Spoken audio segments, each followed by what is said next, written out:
श्री स्वामी समर्थ। जय जय स्वामी समर्थ। स्वामींचं नाव घेऊन मी आजच्या हा नवीन व्हिडिओला सुरुवात करते।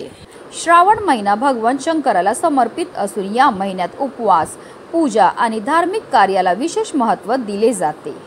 पौराणिक मान्यतानुसार श्रावणात व्रत केल्याने आपले भविष्य खूप चांगले होते।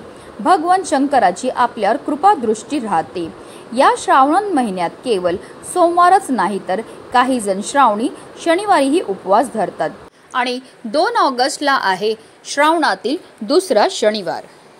श्रावण महिन्यातील शनिवार खूप खास असतो। या दिवशी हनुमानाची आणि शनिदेवांची पूजा करण्याला विशेष महत्त्व असते। पुराणानुसार श्रावणी शनिवारी शनिदेव आणि बजरंगबलीची पूजा केल्याने इच्छित फळ मिळते आणि जीवनातील सर्व अडचणी दूर होतात। धार्मिक मान्यतानुसार हनुमान पूजामुळे शत्रूवर विजय मिळतो, तसेच दुःख, रोग, पीडा दूर होतात। श्रावण महिन्यात शनिवारी हनुमानाची पूजा केल्याने सगळे आजार बरे होतात, शारीरिक आणि मानसिक ताकद वाढते। हनुमानाच्या कृपेने कामातील अडथळे दूर होतात, ठरलेली कामे पूर्ण होतात, बुद्धी आणि संपत्ती वाढते, शत्रूंचा नाश होतो आणि समाजात मान सन्मान मिळतो। तसेच श्रावण शनिवारी अश्वत्थ मारुती पूजा करणे शुभ मानले जाते। अश्वत्थ मारुती म्हणजे पिंपळाच्या झाडाखाली असलेले हनुमानाची पूजा। अश्वत्थ म्हणजे पिंपळाचे झाड आणि या झाडाखाली हनुमानाची मूर्ती असल्यास त्याला अश्वत्थ मारुती म्हणतात। तसेच या दिवशी नृसिंह भगवानाची सुद्धा पूजाही केली जाते। नृसिंह हे भगवान विष्णूचे 4थे अवतार आहेत आणि ते भक्तांचे रक्षण करतात। श्रावणी शनिवारी त्यांची पूजा केल्याने सर्व संकटातून मुक्ती मिळते। या दिवशी हनुमानाला आणि शनिदेवाला तेलाने अभिषेक करावा। तसेच भगवान नृसिंहाची विशेष पूजा करून ब्राह्मणांना तिळाचे जेवण द्यावे, यामुळे इच्छा पूर्ण होतात। बजरंगबली हे महादेवांचे 11वे रुद्र आहेत। तसेच शनिदेव हे महादेवांना आपला गुरु मानतात। भगवान शंकराने शनिदेवाला न्यायाधीश बनवले, त्यामुळे शनिदेव माणसांना त्यांच्या कर्मानुसार फळ देतात। भगवान शिवाचे अवतार भैरव आणि रुद्र अवतार हनुमानाची पूजा केल्याने शनिदेवाच्या वाईट नजरेपासून संरक्षण मिळते। धार्मिकदृष्ट्या हा दिवस अतिशय महत्त्वाचा असल्यामुळे या दिवशी काही प्रभावी उपाय आणि सेवा देखील केल्या जातात। आणि म्हणूनच श्रावणातील शनिवारी तुम्ही व्रत नाही केलं तरीही चालेल, पण आंघोळीच्या पाण्यामध्ये टाका फक्त ही एक वस्तू। ही वस्तू टाकल्यामुळे प्रखरातला प्रखर पितृदोष, ग्रहदोष, शत्रुपीडा तर नष्ट होणारच आहे, पण आपलं 7 पिढ्यांचं दारिद्र्य नष्ट होऊन आपल्या सर्व इच्छा मनोकामना सुद्धा पूर्ण होणार। तर त्या कोणत्या वस्तू टाकायच्यात, कोणत्या वेळेत टाकायच्यात, त्याबद्दल सविस्तर आणि महत्त्वाची अशी माहिती मी तुम्हाला या व्हिडिओमध्ये देणार आहे। तो व्हिडिओ पूर्ण पहा आणि जर तुम्ही माझ्या चॅनलवर नवीन असतील तर चॅनलला सबस्क्राईब करा आणि शेजारी बेल आयकॉन सुद्धा प्रेस करा, जेणेकरून तुम्हाला माझ्या नवनवीन व्हिडिओचं नोटिफिकेशन हे मिळत राहील आणि तुम्ही एक पण व्हिडिओ मिस करणार नाही। आणि कमेंटमध्ये श्री शिवाय नमस्तुभ्यम किंवा हर हर महादेव लिहायला अजिबात विसरू नका। हा उपाय आपल्याला श्रावणातील प्रत्येक शनिवारी करायचा आहे। जर काही कारणास्तव तुम्हाला या शनिवारी करणं शक्य नाही झालं तर त्या पुढच्या शनिवारी केला तरीही चालणार आहे। हिंदू धर्मामध्ये श्रावण महिन्याला अनन्यसाधारण असं महत्त्व आहे। श्रावण महिन्यात स्नानाला खूप महत्त्व आहे। या महिन्यात पवित्र नद्यांमध्ये किंवा जलाशयामध्ये स्नान करणं शुभ मानलं जातं, यामुळे शारीरिक आणि मानसिक शुद्धी होते।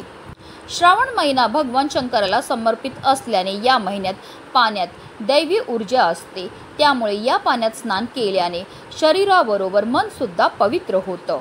आणि म्हणूनच जर तुम्हाला शक्य असेल तर आवर्जून तीर्थक्षेत्री जाऊन स्नान करा। स्नान केल्यानंतर आपल्याला यथाशक्तीप्रमाणे दान हे करायचे। हे दान केल्यामुळे आपले पित्र आपल्यावर प्रसन्न होतात आणि आपल्याला ते सुखी संसाराचा आशीर्वाद देत असतात। पण हल्लीच्या धावपळीच्या जीवनामध्ये प्रत्येकालाच तीर्थक्षेत्री जाऊन स्नान करणं शक्य नसतं आणि म्हणूनच आपल्याला घरच्या घरी आंघोळीच्या पाण्यामध्ये या काही वस्तू टाकायच्यात आणि आपल्याला स्नानही करायची। ही स्नान केल्यामुळे आपल्याला तीर्थक्षेत्री स्नान केल्याचं पुण्य तर प्राप्त होणारच आहे, पण त्याचबरोबर आपल्याकडनं झालेल्या कळत नकळत पापापासून सुद्धा आपल्याला मुक्तताही मिळणार आहे।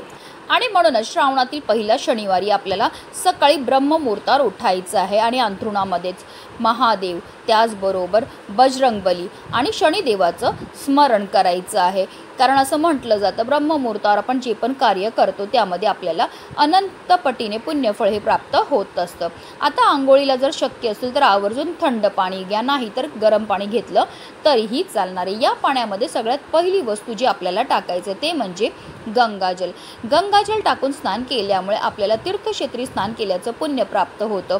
त्याचबरोबर आपल्याकडनं झालेल्या कळत नकळत पापांपासून सुद्धा मुक्तताही मिळत असते. आता तुमच्याकडे गंगाजल नसेल तर तुम्ही गोमूत्र टाकलं तरीही चालणार आहे. तसेच आपल्याला चिमूटभर काळे तीळ सुद्धा आंघोळीच्या पाण्यामध्ये टाकायचे. तिळांची उत्पत्ती ही श्रीहरी विष्णूंच्या घामापासून झाली होती. तसेच काळे तीळ हे आपल्या पित्रांना सुद्धा समर्पित आहे, त्याचबरोबर शनिदेवांना सुद्धा समर्पित आहेत. आणि जेव्हा पण आपण आंघोळीच्या पाण्यामध्ये काळे तीळ टाकतो आणि त्याने स्नान करतो तर त्यामुळे आपल्या कुंडलीमध्ये असणारा प्रखरातला प्रखर पितृदोष, ग्रहदोष, शत्रुपीडा दूर होते. तसेच तिळांना दारिद्र्यनाशक सुद्धा असं म्हटलं जातं. म्हणून आंघोळीच्या पाण्यामध्ये तीळ टाकून स्नान केल्यामुळे आपल्या जीवनामध्ये असणारं जे दारिद्र्य ते दूर होण्यामध्ये मदतही मिळत असते. तसेच आपल्याला चिमूटभर खडे मीठ सुद्धा आंघोळीच्या पाण्यामध्ये टाकायचं आहे. मीठ टाकून स्नान केल्यामुळे आपल्यामध्ये असणारी जेवढी पण नकारात्मकता, नजरबाधा दूर होते आणि आपली शरीर शुद्धी होण्यामध्ये मदतही मिळत असते.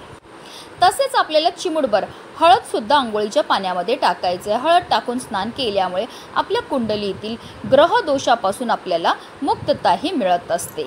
तसेच अगदी थोडंसं आपल्याला मोहरीचं तेल जे आहे आपल्या आंघोळीच्या पाण्यामध्ये टाकायचं की अगदी तुम्ही तुमच्या अंगाला मोहरीचं तेल चोळलं आणि मग स्नान केली तरीही चालणार आहे.